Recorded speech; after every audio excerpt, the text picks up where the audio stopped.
So we've established so far that there are just two routes for all world religions and belief systems.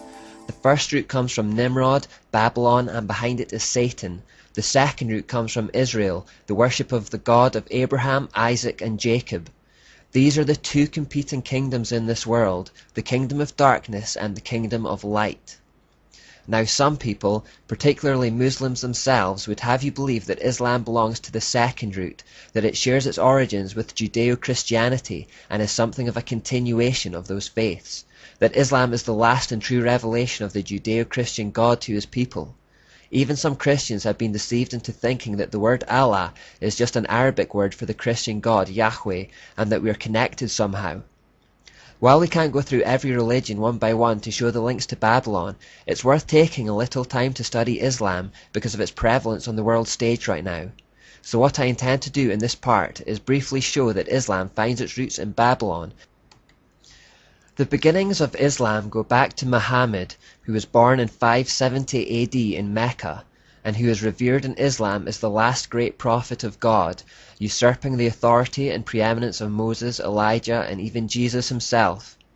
Because religions tend to assume the character of their founding figure, this is the best place to start in understanding Islam.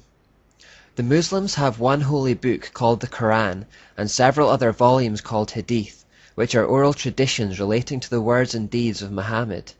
Hadiths are considered important tools for determining the Muslim way of life. Sahih al-Bukhari and Sahih Muslim are thought to be particularly authoritative. According to the Hadith of Bukhari, Muhammad used to retire to a cave alone where he would spend long periods of time, several days, praying to Allah. It was in the cave that he experienced an encounter with an angel who apparently gave him a revelation from God. The angel asked him to read some writing, whereupon he replied that he couldn't read. Muhammad was illiterate. The angel then pressed upon him with such force and in such a way that he felt like he was going to die. Clearly it was a distressing experience. Upon returning to his wife Khadija, he is reported to have been terrified, indeed his neck muscles twitching with terror, and convinced that he had encountered something satanic. Now his wife Khadija had a Roman Catholic cousin called Waraka. Khadija ran to Waraka to report this experience to him to see if he had any insight from his Catholic religion. In response, Waraka wrongly referenced Moses as receiving revelations from the angel Gabriel in this manner, and suggested this could have been what had happened to Muhammad. The angel Gabriel is in fact only mentioned in the Bible 4 times, twice in Daniel and twice in Luke, and never in relation to Moses. After hearing about this, however, Muhammad's mind was changed about who he had just had an encounter with. He began to think of himself as a prophet who had been visited by an angel of God. As a result of this experience, however, Muhammad became suicidal and attempted to kill himself on multiple occasions. He had 2 main periods of suicidal thinking, where he began attempting to throw himself from mountains in a bid to find relief from mental torture. I said to myself, "Your humble servant is either a poet or a madman, but Quraysh shall never say this of me. I shall take myself to a mountain crag, hurl myself down from it, kill myself, and find relief in that way." The second period of suicidal thoughts came when these visitations ceased. The inspiration ceased to come to the messenger of God for a while, and he was deeply grieved. He began to go to the tops of mountain crags in order to fling himself from them. From these passages that show Muhammad's suicidal mental state, it seems clear he was visited not by an angel but by a demon or possibly Satan himself, as Muhammad himself had first suspected. Now visitations from angels who give people a different message were foreseen by the Apostle Paul in his letter to the Galatians. There we read, "But even if we or an angel from heaven should preach a gospel other than the one we preach to you, let them be under God's curse. As we have already said, so now I say again, if anybody is preaching to you a gospel other than what you accepted, let them be under God's curse."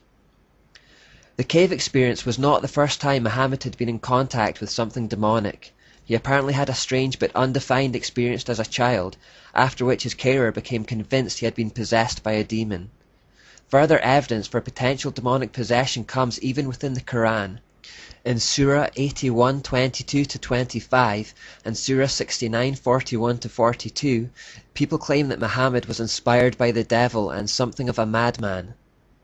Further evidence of Muhammad's mental disturbance is to be found in the Hadith of Bukhari, volume 7 and number 660. For a whole year he was so bewitched and befuddled that he thought he was having sexual relations with his wives when he wasn't.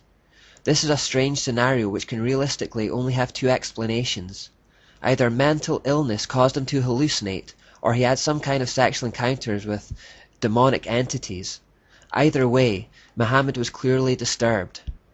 At one point in time, Muhammad admitted that Satan had put words in his mouth to compromise with pagan idol worship.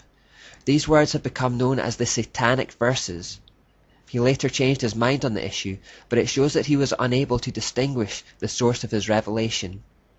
Another politically incorrect but equally true assertion is that he was a paedophile, marrying his wife Aisha when she was 6 years old and consummating the relationship when she was only 9. Muhammad was over 50 years old at the time. All kinds of arguments have been put forward in an attempt to excuse this behavior. Muhammad in fact had over 20 wives in his lifetime, while hypocritically restricting his own followers to just 4. One of his followers says, "I embraced Islam while I had 8 wives, so I mentioned it to the Prophet. The Prophet said, 'Select 4 of them.'" Muhammad himself was so filled with insatiable lusts and sexual desire that he would have relations with all of his wives in one night. Anas bin Malik said, "The Prophet used to visit all his wives in a round, during the day and night, and there were 11 in number. I asked Anas, had the Prophet the strength for it? Anas replied, we used to say that the Prophet was given the strength of 30 men. And now we can understand a little why Muslims are promised constant fornication with virgins in their paradise. It reflects the character of their Prophet.